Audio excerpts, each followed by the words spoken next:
우리도 함께 말씀 보겠습니다. 오늘 성서정과 6번째입니다. 주님만이 위로가 되는 삶이라는 제목으로 말씀 함께 나누겠습니다. 우리 지난 성탄절 우리는 아기 예수 탄생을 축하하고 감사했습니다. 그리고 오늘 성서정과 본문은 성경 동화를 통해서 우리 함께 봤는데요, 예수님의 출생 후 정결 예식 때 일입니다. 정결 예식은요, 율법에 따라서 진행하는 것인데, 율법에는 남자아이가 태어나면 33일 만에 정결 예식을 해야 했습니다. 마리아와 요셉은 이 예식에 따라서, 율법에 따라서 예루살렘에 올라왔던 거예요. 정결 예식에는 번제로 어린 양을 드리고 속죄제로 비둘기 한 마리를 제물로 바칩니다. 만일 경제적으로 여의치 못하면 비둘기 2마리로 번제와 속죄제를 드립니다. 오늘 본문을 보니까 마리아와 요셉은 비둘기 2마리로 제물을 드렸네요. 이건 요셉의 가정이 그리 경제적으로 넉넉하지 못했다라는 것들을 보여줍니다. 예수님은 일반 평범한 서민 가정에서 자라난 것 같습니다. 그리고 경제적으로는 그렇게 부유하지 못한 그런 가정인 것이 이 정결 예식을 드리는 모습을 통해서 볼 수가 있습니다. 마리아와 요셉은 예루살렘 성전에 올라와서 한 사람을 만납니다.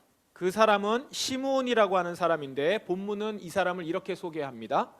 이 사람은 의롭고 경건한 사람으로서 하나님께서 이스라엘을 위로하실 때를 기다리고 있었습니다. 성령께서 이 사람과 함께 하셨습니다. 여기 이스라엘을 위로하실 때라고 하는 표현이 나옵니다. 지난 금요일 성서정과를 보면 우리가 금요 기도회 때도 같이 나눴는데요, 여호와께서 그의 백성을 위로하신다라고 하는 약속이 이사야 선지자를 통해서 전해졌었습니다. 자, 시므온은 경건한 사람이라고 했어요. 경건한 사람으로서 하나님의 약속을 믿는 사람입니다. 그래서 그는 지금 이 이사야서의 이 선지자가 예언한 대로 여호와의 종을 기다리고 있었던 거죠. 하나님께서 이스라엘을 위로하실 그 때를 간절히 기다리며 살고 있었습니다. 시므온은 그렇게 살고 있었어요. 그런 어느 날 시므온에게 성령님께서 특별한 약속을 주셨죠. 주 그리스도를 보기 전에는 결코 죽지 않을 것이다 라고 하는 계시를 주셨습니다.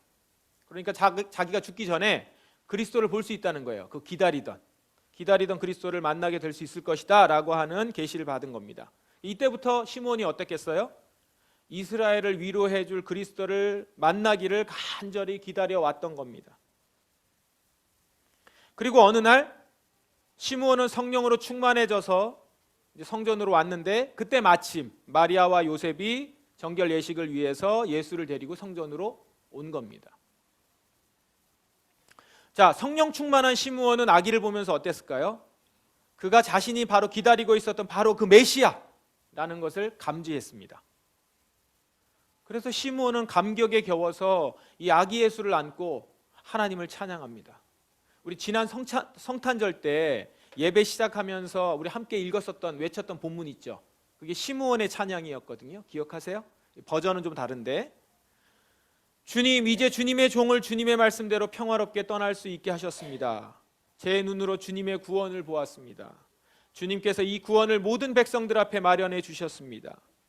이는 이방 사람들에게는 계시의 빛이며 주님의 백성 이스라엘에게는 영광입니다. 자, 이 외침을 하고 있는 시므온의 마음을 한번 헤아려 보십시오. 하나님의 위로를 그토록 기다리고 있었던 시므온이에요.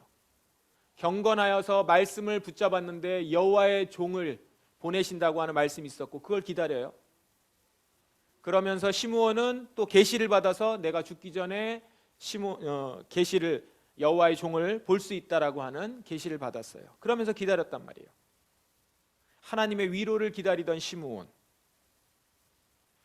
시므온이 살고 있었던 그 지역에, 그리고 시므온은 이스라엘 민족이죠. 이스라엘은 500년 동안 자신의 나라가 없었습니다. 하나님께 택함받은 민족이었지만 반복되는 범죄로 인해서 결국 징계를 받았습니다. 바벨론의 포로로 끌려가면서부터 시작돼서 나라 없는 서름이 지금 시므온이 살고 있는 이때까지 계속된 겁니다. 바벨론 이후에 페르시아, 그리스, 로마 제국들에게 차례차례 지배당했어요. 바벨론으로부터 포로에서부터 70년 이후에 고향으로 돌아왔지만 여전히 나라 없이 그냥 살아갔던 거예요. 이스라엘의 500년, 그 500년은 압제와 박해 가운데 고통하던 500년이었습니다. 그러니 이스라엘이 얼마나 하나님의 위로를 기다렸겠어요. 물론 그 가운데 많은 사람들은 아예 그런 기대를 포기했겠죠. 500년이 지났으면 그건 뭐 아예 안 되는 거잖아요.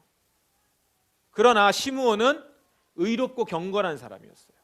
말씀을 읽고 말씀을 믿어요. 그리고 하나님의 행하실 일이 있을 거라는 것을 기다려요. 그러면서 평생을 살았던 사람입니다. 그는 간절히 하나님의 약속, 자기 민족 이스라엘을 위로할 메시아를 믿고 기다렸던 거예요. 그랬던 그의 눈앞에 지금 하나님의 위로인 예수님이 나타난 겁니다. 그러니 시므온이 그 마음이 얼마나 감격스럽겠습니까? 이건 사실은 헤아리기도 어려운 그런 감격일 겁니다. 그토록 기다렸던 그 메시아를 내가 만났다라는 감격이에요. 시므온의 이 예언적인 찬양처럼 예수는 정말로 그리스도로 모든 백성을 구원할 자로 섰죠. 우리가 지금 그것을 확인하고 믿고 있습니다. 악인은 자라서 마침내 십자가에서 죽으심으로 하나님과 이스라엘 사이를 가로막고 있던 죄 문제를 완전히 해결하셨습니다. 그가 십자가에 달렸을 때 성전의 성소와 지성소 사이에 있었던 휘장이 있었다고 그랬죠. 그 휘장이 갈라지지 않았습니까? 그래서 마침내 하나님이 우리와 언제나 함께 하실 수 있는 길이 예수 그리스도를 통해서 열린 것입니다. 그런데 여기서 주목할 것은 시므온이 아기 예수님을 두고 찬양 이후에 마리아에게 했던 예언이 있습니다. 이 아이는 이스라엘의 많은 사람을 넘어지게도 하고 일어서게도 할 것입니다. 또한 사람들의 비난을 받는 표적이 될 것입니다. 이 일 때문에 많은 사람들의 마음에 있는 생각이 드러날 것입니다. 이런 예언을 합니다. 시므온은 앞선 찬양에서 이방 사람들에게는 계시의 빛이고 자기 민족 이스라엘에게는 영광이 될 것이다 라고 찬양을 했어요. 그런데 예수님이 그 목적을 이루시는 과정에서 어떤 일이 있을 거냐? 많은 사람들이 넘어지기도 하고 일어서게도 될 것이다. 예수님이 목적을 이뤄가는 과정에서 많은 사람들을 넘어지게도 하고 일어서게도 한다는 거예요. 사람들의 비난을 받는 표적이 되기도 합니다. 예수님이 하시는 일 때문에 사람들의 마음속에 있는 생각이 다 드러난다라는 거예요. 이게 무슨 뜻일까요? 이것은 예수님이 오셔서 하신 일들을 생각해 보면 알 수 있습니다. 예수님은 바리새인들과 대제사장들에게 독사의 자식이라고 말했어요. 회개의 행동을 보이라 라고 하면서 지적하고 큰 소리를 쳤습니다. 반면에 가난하고 병들고 죄인들에게는 찾아가서 그들과 함께하고 위로했어요. 이런 예수님의 행동들은, 일련의 쭉 행동들은 이제까지 유대 사회에서 기준으로 제시했었던 경건한 행동들을 다 뒤집었던 거예요. 경건하다고 했던 행동들은 지적받았고 죄인이라고 얘기했던 그들을 예수님은 찾아가서 그들이 하나님이 원하시는 자들이다 이렇게 얘기했으니까요. 그런데 우리는 어떻습니까? 이 예수님의 이런 행보들을 통해서 종교 지도자들 가운데 감춰져 있었던 교만이나 자기의는 폭로가 되었죠. 가난하고 천한 자들의 숨겨있던 겸손과 믿음은 드러나게 된 겁니다. 특히 바리새인과 제사장들의 마음이 사실 교만과 자기의가 가득하다는 것을 들춰낸 거죠. 이렇게 예수님으로 인해서 교만한 자들은 넘어지지만 자신의 죄를 인정하고 겸손히 주를 의지하는 자들은 위로를 받고 일어서게 된 것이죠. 이 말씀을 오늘 우리에게 한번 적용해 봅시다. 여러분은 예수님의 오심으로 인해 넘어지는 자들입니까? 아니면 일어서는 자들입니까? 예수님의 오심으로 여러분의 마음속에 어떤 것이 드러났습니까? 사실 우리 모두는 예수님의 오심으로 넘어졌던 자들입니다. 그리고 다시 일어난 자들이기도 합니다. 우리는 죄로 인해서 넘어졌다가 회개함으로 다시 일어나게 된 자들 아닙니까? 우리 역시 바리새인과 같이 교만과 자기의로 가득해서 실상은 넘어진 자들이에요. 그러나 예수 그리스도의 피로 인해서 다시 일어서게 되었습니다. 그러므로 이제 우리는 내 뜻대로 사는 것이 아니라 하나님의 뜻을 따라 살아가는 자들이 되었습니다. 이제는 내가 원하는 내 계획을 고수하기보다는 하나님의 뜻을 택하여 따라 살아가는 자들입니다. 내가 원하는 바, 내가 원하고 하고 싶은 바는 이거지만 하나님이 저것을 기뻐하신다면 내가 그것을 택하여 순종하며 살아가기를 작정하고 걸어가는 자들인 것이랍니다. 이렇게 내가 하고 싶은 것은 내려놓고 주님이 기뻐하시는 일을 선택하며 살아가는 자들에게, 그런 자들에게 무엇이 위로가 되겠어요? 내가 하고 싶은 건 내려놔요. 그리고 주님이 기뻐하시는 일을 내가 선택하고 살아가겠다고 작정하고 걸어가요. 그런 자들에게 뭐가 위로가 되겠습니까? 그 이후부터는 바로 예수님의 인정과 칭찬이겠죠. 예수님이 잘했다라고 말씀하시는 것이, 그것이 위로가 되겠죠. 내가 지금 이렇게 하고 있는 일, 예수님 때문에 이 일을 하고 있는데 예수님이 그걸 알아주신다. 그것만한 위로가 어디 있겠습니까? 아, 예수님이 알고 계시는구나. 다른 사람들은 다 모르는데도 예수님이 알고 계셔. 내가 너를 안다. 네가 나 때문에 이 일을 한 걸 안다 라고 했을 때, 그 인정을 받을 때 얼마나 위로가 되겠습니까? 그것만한 위로가 없죠. 그것만이 위로가 되겠죠.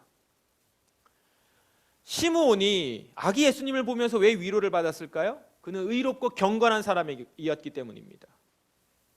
시므온은 이제나 저제나 하나님에게서 이스라엘을 위로하실 때만을 기다리고 있었어요. 그에게는 그 어떤 것도 아닌 오직 하나님이 약속하신 위로, 그것밖에 없었던 겁니다. 시므온처럼 우리 역시 의롭고 경건하게 살아갈 때, 그때 비로소 하나님이 나의 위로가 될 거예요. 주님의 기쁨이 나의 기쁨이고 주님의 슬픔이 나의 슬픔이 될 때, 다시 말해서 하나님이 내 삶의 목적이 될 때, 나는 오로지 하나님에게서만 위로를 찾을 수 있게 되는 것이죠. 다른 어떤 것이 나에게 참 위로가 되지 못한다라는 거예요. 그러므로 사랑하는 여러분, 여러분에게 예수님만이 나의 위로, 이 말이 머리로는 동의가 되지만 실제로는 이보다 다른 무엇에서 위로를 찾는다면, 여러분들이 그렇다면 여러분은 사실상 다른 목적으로 살아가는 사람일 수 있는 거예요. 아직 그 마음에 예수님이 깊이 자리 잡지 못하고 있는 것입니다. 예수님 한 분에게서 위로를 찾지 못하고 다른 위로가 필요하다면 그는 예수님의 의를 의지해서 사는 것이 아니라 나의 의, 자기 의를 붙잡고 살아가는 것이죠. 그러니 이런 사람들은 결코 예수님만으로는 위로받지 못하는 거예요. 그런데 모든 사람들은 어디서인가 위로를 찾거든요. 어디서든지 위로는 받아야 돼요. 그 위로를 찾기 때문에, 그렇게 위로를 찾는 사람들은 아마도 술, 담배를 하면서 몸의 긴장을 해소하고 마음의 위안을 얻으려고 하는 그런 일들을 할 겁니다. 이제는 우리 사회도 술, 담배를 넘어서 마약을 하면서 위로를 얻으려는 분위기까지 확산됐죠. 큰 문제가 되고 있습니다. 또 많은 현대인들은 요즘 여행을 하고 맛집 찾아다니고 이러면서 이제 힐링을 하려고 하죠. 그리고 또 어떻습니까? 어떤 분들은 이렇게 연말이 되면 이제 통장에 찍힌 성과급이라든가 한 해의 우리의 매출, 수입을 보면서 위로를 얻기도 하죠. 아, 내가 잘 살았구나. 또는 인사 발표 때 한 단계 올라간 직급을 통해서 위로를 받으려고 하기도 해요. 그 위로를 받으려고 하는 그게 목적인 거죠, 사실은. 그 목적을 향해 달린 거잖아요. 그러니까 내가 위로를 받는다라고 하는 것은 바로 그게 내 목적인 거예요, 사실은. 그 목적을 달성했는데 거기에 내가 성취가 되면서 위로를 받는 거니까. 그런데 진짜 성도라면 이렇게 술이나 담배나 마약, 여행, 돈, 성공 이런 것으로 위로를 받지 못해요. 그래서 그런 것을 찾아다니지 않습니다. 왜냐하면 이런 것은 사람에게는 일시적인 위안이 될 수는 있으나 근본적인 위로가 될 수 없기 때문입니다. 우리의 목적이 아니기 때문에, 성도들의 목적이 아니기 때문에. 심지어 술이나 담배는 그리고 마약은 위안도 아니에요. 그건 우리의 건강을 해치는 것들입니다. 위안을 준다고 속이는 거죠. 속지 말자 술, 담배, 마약. 금요 기도회에서 보았던 말씀인데요. 다시 한번 보겠습니다. 이제 이들, 성도들을 말하는데요. 이들은 하나님의 보좌 앞에 나와 그의 성전에서 하나님을 늘 섬기고 있습니다. 보좌에 계신 분이 이들을 보호해주고 있습니다. 이들은 결코 배고프거나 목마르지 않을 것입니다. 뜨거운 햇볕도 그들에게 해를 입히거나 상하게 못할 것입니다. 왜냐하면 보좌 가운데 계시는 어린 양이 그들의 목자가 되셔서 생명수가 흐르는 샘으로 인도하실 것이기 때문입니다. 그리고 하나님께서는 그들의 눈에서 흐르는 눈물을 닦아주실 것입니다. 마지막 날의 모습입니다. 하늘에서의 모습입니다. 하나님은 성도들을 이렇게 위로하신대요. 더 이상 배고프거나 목마르지 않게 하시고 뜨거운 햇볕에 해를 입지 않도록 덮어주시고 생명수 샘으로 인도하셔서 그들의 눈에서 흐르는 눈물을 닦아주신다는 거예요. 자, 이 말은 그렇다면 성도들은 이 땅에서 어떻게 살았단 말이에요? 배고팠다는 거죠. 목말랐다는 거예요. 안전한 거처가 없어서 뜨거운 햇볕에 해를 입기도 한 거예요. 그러면서 주님을 따라간 거예요. 그렇게 주님을 따라간 것 때문에 눈물 흘릴 일이 많았다라는 겁니다. 아마도 이들은 스스로를 위로하고자 이 땅에서 다른 위로를 찾지 않았음이 분명해요. 그들은 자신의 몸과 마음을 만족시키고자 주님을 버리지 않았을 것입니다. 그렇기 때문에 주님을 따라가다 배고팠고 주님을 따라가다 목말랐으며 주님을 따라가다가 몸이 상하게 됐을 거예요. 그리고 눈물도 흘렸던 것이죠. 그러면서 무엇을 기다렸죠? 나의 이것을 알아주실 분을 기다렸겠죠. 그분만이 나의 위로가 될 것이라는 걸 알았기 때문에 그렇게 간 거죠. 그리고 드디어 주님을 만나서 이 위로를 받는 것입니다. 오직 하나님의 위로만 바라며 이 땅을 살다가 드디어 천상에서 하나님의 위로를 받으며 영원히 살아가는 자. 여러분, 이들을 성도라고 합니다. 제가 제일 좋아하는 말이에요. 집사, 권사, 목사 아니에요. 성도. 천국에는 성도만 갑니다. 여러분, 이렇게 성도로서 오직 하나님으로만 만족하고 그분에게만 받는 위로를 바라며 이 땅을 살아가고 있습니까? 여러분은 주님이 닦아주실 눈물이 있으신가요? 아니면 스스로 이미 힐링을 다 했어요.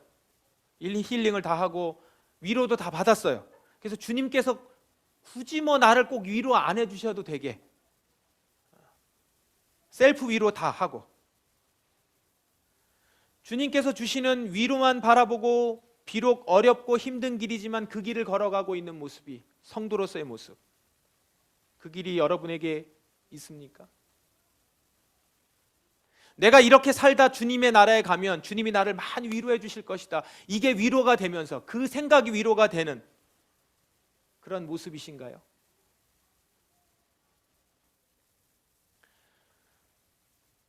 돈병원이라고 있습니다. 보신 분이 계실 텐데 의료 행위를 하는 병원은 아니고 서민 가정 재무관리, 빚 문제 빠진 사람을 전문적으로 상담하는 곳입니다. 돈병원 이렇게 이름을 정했더라고요. 여기 원장님이 서경준 원장님이세요. 신현은행, 우리 같이 협력하는 신현은행 조합원이고 신현은행 재무상담 전문위원으로도 함께하고 계세요. 우리 교회에서 한 2년 전에 한번 초대해서 온라인으로 강의를 한 적 있죠. 여러분들 중에 몇 분은 참석하셔서 그 강의도 들었어요. 작년에 성경적 재정관리에 관한 책 주나돈이라는 책을 냈는데 내용이 아주 좋습니다. 여러분도 꼭 읽어보시면 좋겠다 싶습니다. 그냥 일반적으로 나와 있는 그런 성경 재정, 왕의 재정 이런 거하고는 될 게 아니에요. 그런 비성경적인 내용이 아니라 성경적으로 잘 정리한 집사님이신데 아주 잘 정리했더라고요. 여러분들에게 추천드립니다. 이분이 성탄절 즈음에 페북에 글을 올렸습니다. 자신이 귀한 성탄 선물을 받았다고 하면서 올린 글이에요. 성탄 선물 뭔가 이렇게 봤죠. 근데 내용이 한 가정이 빚 문제로 큰 어려움에 빠질 뻔했는데 상담을 통해서 그 절망의 나락에서 벗어나게 됐다라고 하는 내용이었습니다. 그 가정은 이렇습니다. 자녀들이 어릴 때 이혼해서 이제 한부모 가정으로 엄마와 딸, 아들 세 식구 가정이 있었고요. 기초수급자인데 기초수급자인 엄마는 매월 80만 원이 정도를 받는데 그 매월 80만 원이 넘는 대부업 채무를 상환하느라고 동사무소에서 주는 쌀과 김치만으로 수년을 버텼어요. 그러다가 영양실조 상태였습니다. 3년 전부터는 암 판정도 받았고 무릎에 염증 때문에 무릎을 굽혀 앉지 못해서 길거리에 있는 의자를 가져다가 앉아서 이렇게 생활하고, 그러니까 밑에 바닥에 못 앉는 거죠. 그래도 첫째 딸은 열심히 살았어요. 그 어려운 환경 가운데서. 그래서 전문대 나오고 지금은 취직을 해서, 이분들은 이제 인천에 사는 분들인데 서울에 와서 취직을 해서 이제 살아가고 있지만 이제 혼자 살아가는 거죠. 수입이 많지 않기 때문에 혼자 간신히 살아가고 있고 좀 약간 분리된 상태입니다. 왜냐하면 경제적으로 여기 이렇게 예속되면 안 되니까. 그 아들은 ADHD 판정을 받았습니다. 그래서 어릴 때부터 친구들에게, 친구도 아니죠, 친구들의 괴롭힘도 많이 당하고 특히 이런 돈이나 이런 걸로 많이 이제 뜯기기도 하고 그랬나 봐요. 그러다가 이제 커서 부족한 생계비를 본인이 충당하겠다고 이제 소액 결제, 핸드폰 소액 결제를 이용하다가 대출 빙자 사기 당합니다. 채무 금액이 근데 많지 않아요. 370만 원에 불과했지만 이게 이제 연체로 이어지고 추심원 이제 압박이 가해지기 시작하니까 스트레스를 받습니다. 잇몸이 다 허물어져서 치료가 필요한 상황이 돼버렸어요. 아들은 급기야 가출을 합니다. 그리고 사채를 빌릴 생각을 하고 악성 불법 사채에 이제 연락을 하고 있는 그 어간에 원장님을 만나게 된 거예요. 원장님은 재빠르게 채무 조정 신청의 길을 알려주었고 이렇게 하면서 이제 상환 부담을 줄일 수 있게 되었어요. 이제 그러면서 이제 그 적은 돈이지만 그걸로 기본적인 식사를 할 수 있게 되는 그 여건을 조성해 준 거죠.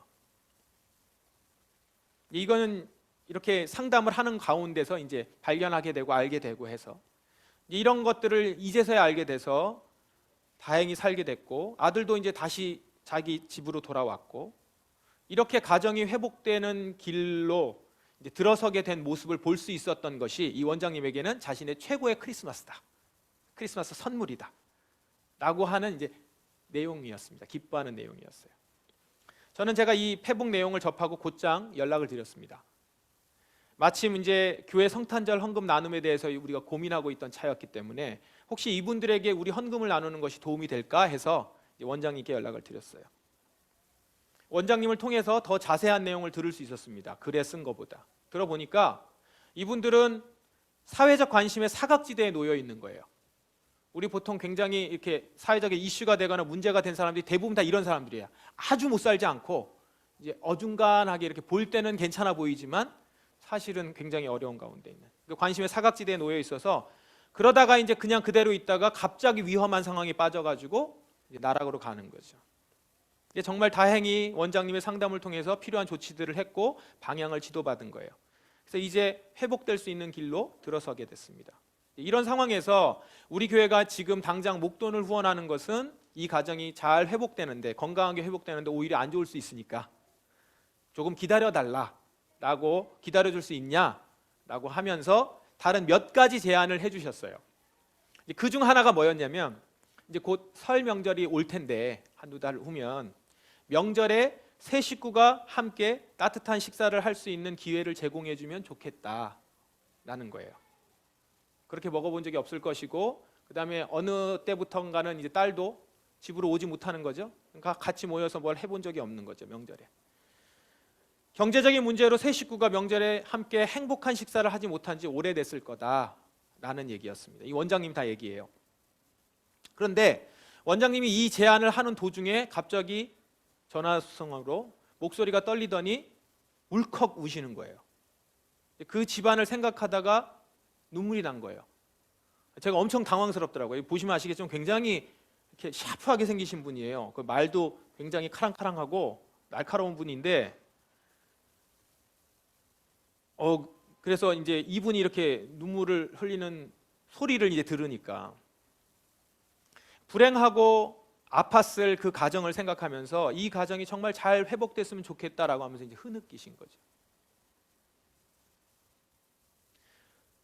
전화를 끊고 이 원장님의 목소리가 한참 생각이 났습니다. 제가 그때 금요기도회를 준비 중이었거든요. 아까 방금 전에 보여드렸던 그 말씀 보면서 이런 생각이 들더라고요. 아, 그래, 지금 저 원장님이 흘리는 눈물, 나중에 주님이 그 눈물을 닦아주시겠구나. 눈물을 닦아주시면서 그래, 네가 수고했다, 이렇게 위로해 주시겠구나. 아, 그 위로를 이런 분들이 받는 거겠구나 라는 생각이 들더라고요.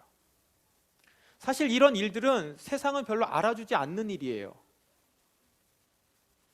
괜한 고생인 거죠.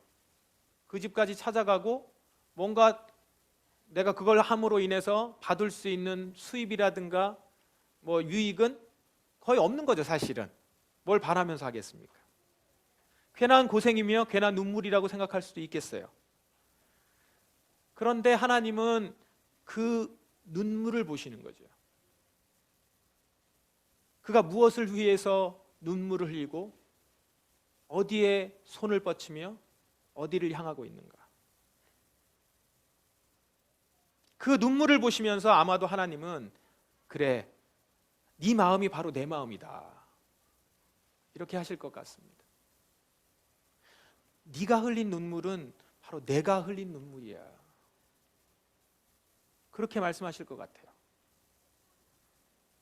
그리고 장차 주님의 나라에서 그 성도의 눈물을 닦아주시면서 위로해 주실 것입니다. 사랑하는 성도 여러분, 우리 2023년 삶을 한번 돌아보십시다. 바라기는 여러분의 삶이 주님이 여러분을 많이 위로해 주실 수 있는 삶이었길 바랍니다. 그래, 수고했다.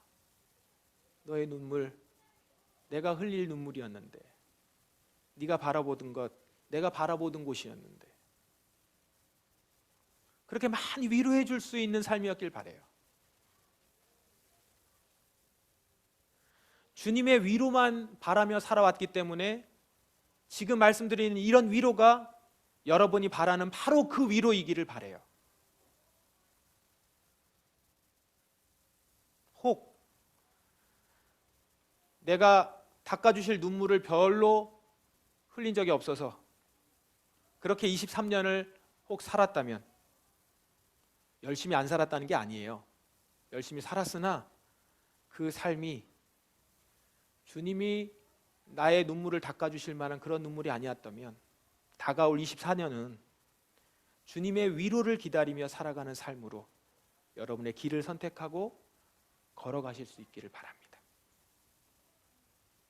누가 알아주지 않아도, 칭찬해주지 않아도, 때로는 오해해도 주님이 아시는 것으로 나의 위로는 끝, 이렇게 만족하는 삶이 되시기를 바랍니다.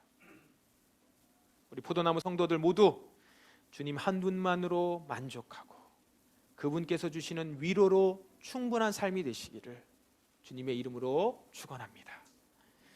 기도하겠습니다. 주님, 제 삶이 주님만이 위로가 되는 삶이기를 원합니다. 주님, 제가 주님을 따라가다가 정말로 억울하고 속상하고 힘들고 그래서 흘린 눈물이 있습니다. 주님께서 그 눈물을 아시고 저를 닦아주신다 하니 그거면 됐습니다.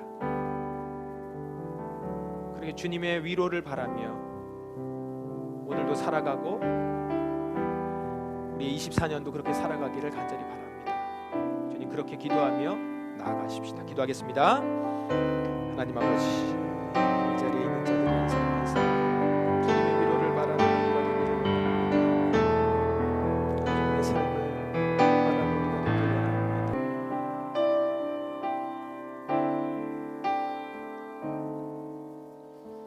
주님, 저는 크리스마스의 최고의 선물이 무엇이었습니까? 연약한 자가 다시금 회복되고 그 가정이 회복되는 모습을 보며 이것이 나에게 가장 큰 성탄 선물이다 라고 얘기할 수 있는 삶이었습니까?